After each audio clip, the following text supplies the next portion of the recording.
From our last class, we have a basic understanding of function formulas. Today's tutorial will focus on a handful of the most often used statistical functions. We are no stranger to what sum can do and of what it consists. Enter equals sum and select the area that needs to get summed. Today, we'll learn its upgraded version, the SUMIF function, which is responsible for performing more complicated summations. This is a simple sales table. The boss wants us to sum the amount of the specified items. For example, we want to sum the sales of running shoes separately. The SUMIF function is made for calculating the summation for a single criterion. In this case, we set running shoes as the condition. Enter equals SUMIF in the cell and press the tab key. Its syntax is range, criteria, sum range. Before using it, we have to know what the syntax really means. Being a beginner, it is wiser to follow the step-by-step instruction of WPS Spreadsheet. Let's take a closer look at today's case. We have designed the running shoes as the designed criterion, so the first parameter should be the area where the running shoes locates. Select the cell areas C3 through C18 and enter a comma to separate. The second parameter is running shoes. Let's select cell H3, which contains running shoes. We need to get its total sales volume, so let's put the sales area of running shoes in the third parameter, which is the area D3 through D18. Press the Enter key to get the result. Let's verify whether it's correct. Press Ctrl to select the sales of the running shoes. The status bar will tell us that there is no mistake. As usual, let's drag it down to fill the remaining data. The green triangle symbols appear to indicate errors in formulas. Why did that happen? Double-click the cell to check the formula, and we will find the cell references are shifting. This explains the mistakes. Remember what we emphasized in our last lesson. We'd better press F4 to fix the cell references and make them absolute references when dragging down. The SUMIF function can be put to good use facing more complicated summation.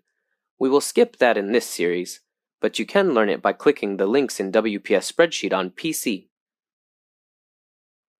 Then, we'll bring out the favored member of the sum family, the SUMPRODUCT function.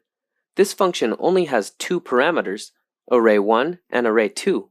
Let's look at its primary usage. Expand the table in column G and enter equals SUMPRODUCT in cell G3. Select D3, enter a comma, and select E3. Finally, press E3 to get the result 6,783. This matches the result using mathematical operators. SUMPRODUCT will tell you the multiplications of each single cell parameter. The second primary usage. Enter equals SUMPRODUCT in cell G19. Select the cell range D3 through D18. Enter a comma. Select the cell range E3 through E18, press the Enter key, and get the result 81,133.9. What does this mean? If the adjacent cell ranges are put into parameters, you can get the summation of their multiplications. Take this sales sheet as an example. To get the total sales, we need to multiply the unit price of goods with their sales volume before using the sum function to get the summation. You can get the total sales easier with the SUMPRODUCT function. We get the same result as using the traditional method. Note, array arguments must be the same size in the SUMPRODUCT, otherwise you will see a number value error value. You may better understand functions' syntax and usages after studying, so other similar functions will be no problem for you. Take the average function as an example. Enter equals average in the cell and press Tab to select the data area. Press the Enter key to get the average.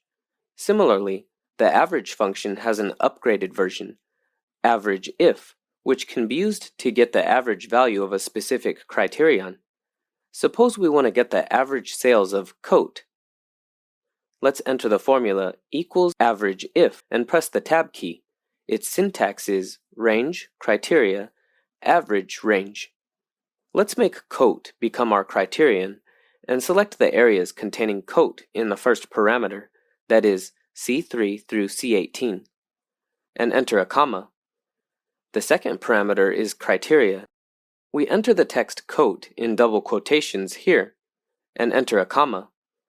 Here's one thing you should know. Double quotation marks are essential for text in any formula. Otherwise, a number div/0 will appear. Let's move on. The last parameter is the cells to average.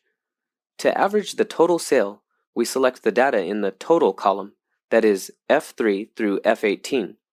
Press Enter to get the average value 5,836.65. The answer is correct after verifying. The average ifs function applies to average when there are multiple criteria. Nothing is different in operation except the added criteria. You can practice it on your own. Working people may like what we will introduce next, the count function and its families, counta, countBlank, countif, and countifs. These 5 functions can all count numbers for different kinds of values. The count function is mostly used to count numbers. Note, the cells that contain text, errors, or blanks will not be counted. The counta function can count the number of non-blank cells, including the cells containing spaces. CountBlank can tell you how many blank cells are in the selected area. COUNTIF and COUNTIFs can count cells that meet a single and more conditions respectively. Let's see whether we've learned this through a real case. This royalty payment sheet records the serial number, contributor, reviewer, royalty, and other information. We need to summarize the data according to different needs. 1. Count the number of submissions. To get the number of submissions, we only need to count how many serial numbers there are. Here, the counta function can be used to calculate the number of non-empty cells. Enter equals counta, select the cell range B3 through B18, and press Enter to get a 16. 2. Count the number of articles pending a review. Looking at the table, the place where the reviewer is empty indicates that the article is waiting for a review. Then, we can count the number of blank cells with countBlank. Enter equals countBlank, select the E3 through E18 area, and press Enter to get a 3. 3. Count the number of royalties that are higher than $10. To count the number of royalties higher than $10, we can utilize the countif function. Enter equals countif, whose parameters are very simple.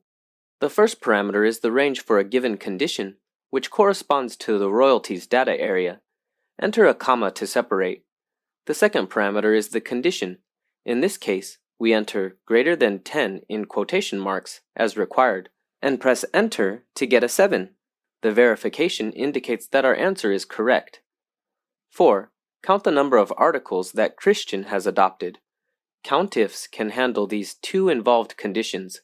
Enter equals countifs, whose syntax is range 1, criteria 1, range 2, criteria 2.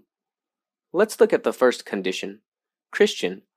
The first parameter is the cell range where Christian is located, that is C3 through C18. Then enter Christian and a comma. Then we need to set the second condition, whether to adopt. Select F3 through F18 in the third parameter, enter a comma, and enter Yes. Press Enter and get the result, 3. Indeed, Christian has 3 adopted articles. It's impossible for us to apply others' formulas to fix your problem because everyone's data is distinct. The most important thing is to understand how to analyze data and adopt an appropriate method. Here's one more magical function, the subtotal function. What makes it so special? Take this table as an example. Let's sum all the data first, and press the shortcut key Ctrl-Shift-L to activate the filter. Let's filter out the data on running shoes. Normally, the sum result is for all, and the summation will not follow the changes in the filtering result. Let's enter equals subtotal and press the tab key. This function is particular, allowing us to select other parameters in the drop-down list. Select 109 sum. Enter a comma and select the summation area and press the Enter key.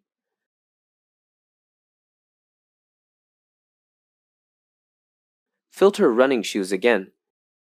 and we'll find the changes in the summation result. This is how subtotal impresses us. In addition to summation, subtotal can also calculate the average, maximum, minimum, and so on.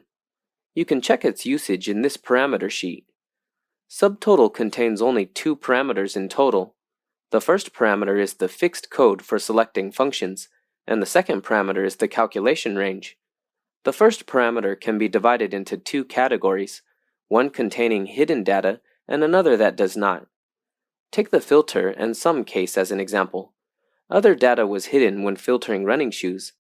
I didn't want this hidden data to be part of the calculation, so I entered code 109 in the formula. To put it another way, I proposed the second type of parameter code if you wish to create this dynamic computation effect.